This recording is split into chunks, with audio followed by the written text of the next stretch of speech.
I believe that the Cameron Board of Education violated the Missouri Sunshine Law on March 20th, 2023, because they failed to put items on the agenda that they discussed and approved at the Board of Education meeting. They also denied us the opportunity to speak to the items that they wanted to consider under items for consideration because they did not inform us what changes they intended to make. They made it impossible for a concerned member of the public to speak about one of those items for consideration because they provided us no details. They did not explain what changes they wanted to make. If you don't know what changes they're going to make because you're not a mind reader, it is impossible for the public to speak about their concerns to those changes. We were not informed of what changes they wanted to make until after they passed the new policy changes. I believe that is a clear violation of the Sunshine Law. Let me show you. We're looking at the posted agenda for the March 20th meeting. This is on the school district's website. And it has items 1 through, I don't even remember, 13. There are different sections for each part of the agenda. You will notice on the agenda that some of these items, item C here, for example, does not include a hyperlink. Item B does include a hyperlink. The hyperlink are files. So when this agenda was posted, you could go in here under approval of financial reports, and you could look at those financial reports. You could read through those documents so that when you attended the board meeting on the 20th, you knew what was in it and you knew what the board was approving. You could be an informed citizen to be able to participate in this meeting. That is why that is in here. Now, not everything has a hyperlink. That's important, and I'm going to show you why. Down here under items for consideration, it was under item 9, items for consideration, that the Board of Education voted to amend several board policies. We don't even know what those board policies are for certain because they did it by block. They did not tell us what policies they intended to change, just that there was policy updates. Folks, there are hundreds of policies. Which one were they going to change? We don't know because they didn't tell us. They specifically amended certain policies, but they did not list them on the agenda. And because they didn't list them on the agenda, I believe it's a violation of law that they should not have been able to discuss that item. They also failed to inform the public. It is during this portion of the meeting, items for consideration, that any member of the public, if you have a concern or a comment about these items, only items for consideration, when they get to this section, they will open up the floor to public comment. It is impossible for any member of the public to be able to speak to the policy that they're going to amend if they don't know what that policy is. Only the Board of Education and the superintendent knew that they were going to amend policy BDDH 1 on this evening. Only the superintendent and the Board of Education knew what those amendments looked like. I've got a video pulled up for you on Facebook that was live streamed by Q's View on March 20th of this year. It is the Board of Education meeting. They are into, at this point of the meeting, they are into the items for consideration, and they have just approved the hiring of certified personnel. And on the minutes for that meeting, right here, that's what they just completed. So looking at the minutes, we know that they're about ready to start discussing the policy form and the policy updates.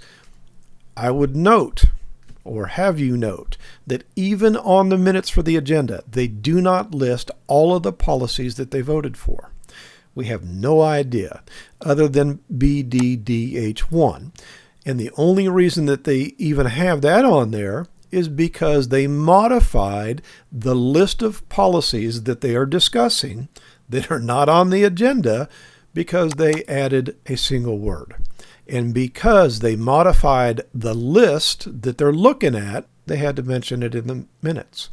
What are the other policies that they approved? We have no idea. They didn't even list it on the minutes, certainly not on the agenda. Let's play the video. And now our School Board Association recommendations for policy updates. Policy 2023A. There is no policy 2023A. All of the policies are listed by letter designation. There is no policy 2023A. Doesn't exist. If you go in and look at BDDH1, the one policy that they mentioned on the minutes, you will see there is no 2023A. Doesn't exist. Where they come up with that, I have absolutely no idea. We have a couple different policies in there. I believe there's 4 or 5 policy forms in there. We have a couple of policies in 4 or 5 policy forms. Again, to the minutes. They list one form. They say there are 4 or 5, and a couple of policies. They list one. Policies down below as well. Policies down below as well. This is speculation because I've never been a board member. I believe that Mr. Robinson has provided them with a list of all the policies and forms that they're looking at, that they're going to discuss, and that they're going to approve. The public doesn't have that document. They don't have that list of forms. They do not have that list of policies. The folks that are still sitting here are completely in the dark. They have no idea what they're talking about. We talked about those a little bit last month, and then we also I sent those out to the board just so you guys had time to review those again. I think it was about a week ago. He sent all of those forms and those policies to the Board of Education about a week ago. The board has had a week to look at these policies and the forms to see what it is that is going to be changed. They are all sitting up there. They know what they're talking about while the public is completely in the dark. None of those items were on the agenda. None of those forms, none of those policies. They're sitting there looking at the forms and the policies, and the public is completely and utterly in the dark. In order for the Board of Education to discuss an item at a board meeting, it has to be on the agenda. There's a real transparency problem at the Cameron School District. They all are sitting there looking at this material. They know what they're about to vote on. They can see the changes that they're going to approve. Nobody in the public has any idea what they're going to talk about. We did not know what changes were made to policy BDDH1 for a month. It took them a month to get that updated policy posted to the website so that we could go in and read it and try to decide what changes they really made. That's not how these public meetings are supposed to work, folks.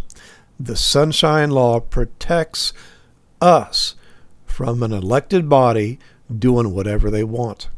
It is supposed to be transparent. What they have done here is the opposite of transparent. The superintendent and the Board of Education continued to ignore my complaints about the violation of Sunshine Law that the district makes. There is no transparency. My complaints are ignored. In order to get transparency, I ask if you are concerned about this at all, please consider making a Missouri Sunshine Law complaint to the Attorney General's office. Let them know that at the March 20th meeting, the Board of Education discussed an item, several items, which were not on the agenda, that the public was not given an opportunity to talk about those items under items for consideration because they did not inform us what policies they intended to alter and what those alterations looked like.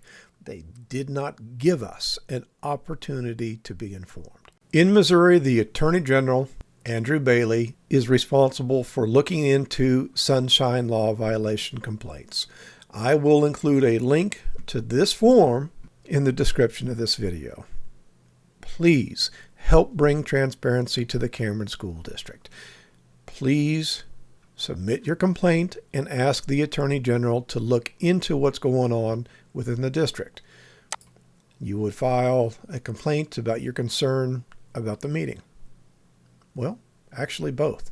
The meeting and the record, because both the meeting and the record failed to even tell us what they passed on that night. If you have any questions about this process, unfortunately, I'm getting pretty good at submitting these. Let me know.